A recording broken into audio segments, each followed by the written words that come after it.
नहीं आपको याद रहे तो भी कोई बात नहीं है। आपने उदय विच्युति याद करी है तो उसमें 12 याद रहे आपको 14वें गुण स्थान की, उसमें मनुष्य गत्यानुपूर्वी और मिलाओ, बाकी जो बच जाए सारा का सारा बंडल जो है वो कहाँ चला जाएगा, द्विचरम समय में। इतना भी नहीं याद रहे आपको, इतना भी नहीं याद रहे तो इतना याद रखना 85 जो है वो यहाँ जाती है। और इतना भी नहीं याद रहे, इतना भी नहीं याद रहे तो कोई बात नहीं, जीव में जब सिद्ध बन जाते हैं तो सब वो कर्म है खिल जाते हैं, जीव में कर्म का अभाव हो जाता है। जितने 148 थे भैया इतना तो समझ के ही जाना कि वो सारे के सारे कर्म चले जाते हैं, सिद्ध भगवान में एक भी कर्म नहीं है। इसका मतलब ये है कि जीव में कर्म होने का, कर्म के संश्लेष का संबंध नहीं है। सहज शुद्ध सिद्ध स्वभाव जैसा भगवान के प्रकट हुआ वैसा उनके था पहले, इसलिए वो प्रकट हो गया। तो इसलिए 148 जाती है कि 122 जाती है कि 120 जाती है कि 85 है 72 है, याद करो तो बहुत अच्छा, और नहीं तो इतना तो कम से कम याद होना ही चाहिए। भगवान का दर्शन नहीं कर सकते हो आप नमो सिद्धाणम बोलते हो? अरे हाँ तो बोलो। एक बच्चा कल पूछा मुझसे कि ये सब पढ़ने का क्या मतलब है। मैंने कहा कोई महिला बड़ी बूढ़ी पुरुष पूछे बड़ा बूढ़ा तो मेरे समझ में आए कि क्या मतलब है पढ़ने का। तुम बच्चे पढ़ने लिखने वाले, सीए एमबीए एमबीबीएस करने वाले, तुम पूछ रहे हो हमसे क्या क्या कि इसके पढ़ने का क्या मतलब है। 10th पढ़ी होगी आपने, वहां डिस्क्रीट मैथ्स पढ़ा होगा, ट्रिग्नोमेट्री पढ़ी होगी। हाँ तो बोलो।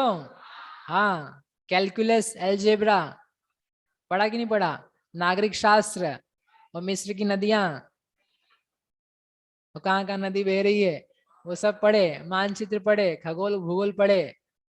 तब नहीं पूछा तुमने वहां जा करके कि ये सब पढ़ने से क्या मतलब है, इनकी क्या मीनिंग है, क्यों पढ़ा रहे हो हमको? हमको तराजू तोलना है, तराजू तोल के बस काम करना है, तो ये काहे के लिए पढ़ा रहे हो इतनी सब बातें हमको? भाई पढ़ा रहे हैं तो कुछ सोच करके पढ़ा रहे हैं, कुछ काम का है। जब तुम निकल जाओगे उससे तो शायद ज्यादा समझ में आएगा कि क्यों आपको पढ़ा रहे थे। अभी समझ में आ जाए तो अच्छा है, लेकिन विश्वास रखो आप, मेरे को 3 साल दो, ठीक है? 3 साल दो, 3 साल में ये सब वन पढ़ते हैं, जीव कांड, कर्म कांड, लब्धि सार। और फिर आप पूछना भैया 3 साल तो आपने खा लिए मेरे, अब बताओ कि मेरे को क्या मिला। आप मेरे से पूछना फिर 3 साल बाद। कहने का मेरा आशय ये है कि भाई आपके पास बुद्धि है और ये जितना करना नियोग है सब आपके लिए। जितने वर्तमान के बच्चे हैं, engineer, CA, CS, MBA, MSc, BCom, MCom, जितने पढ़ने वाले हो आप, सब आपके लिए है। एक एक अक्षर आपके लिए लिखा हुआ है।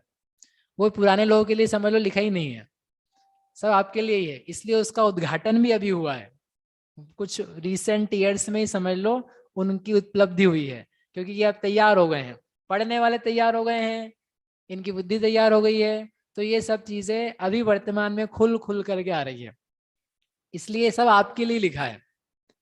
क्यों लिखा है, कितना लिखा है, क्या क्या लिखा है? 3 साल, कितना अक्षर? 3 साल। यहीं रह जाओगे कि नहीं है? एक ही बच्चा है?